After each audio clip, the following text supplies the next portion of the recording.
of bearing with the faults of others. Those things which a man cannot amend in himself or in others, he ought patiently to bear until God shall otherwise ordain. Bethink thee that perhaps it is better for thy trial and patience, without which our merits are but little worth. Nevertheless, thou oughtest, when thou findest such impediments, to beseech God that he would vouchsafe to sustain thee, that thou be able to bear them with a good will. 2.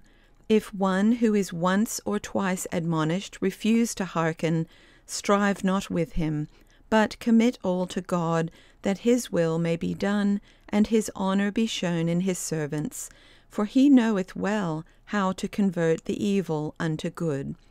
Endeavour to be patient in bearing with other men's faults and infirmities, whatsoever they be, for thou thyself also hast many things which have need to be borne with by others.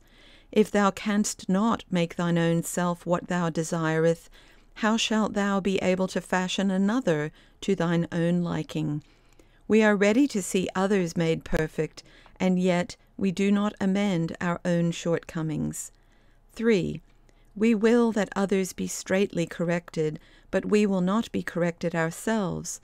The freedom of others displeaseth us, but we are dissatisfied that our own wishes shall be denied us.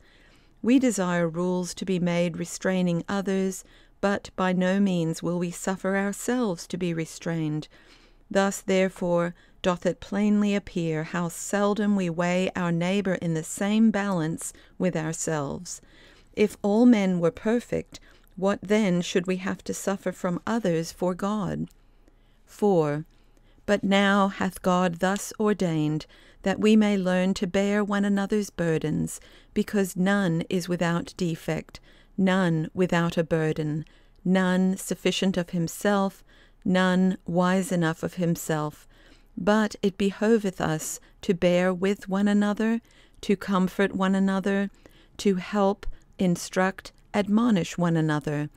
How much strength each man hath is best proved by occasions of adversity.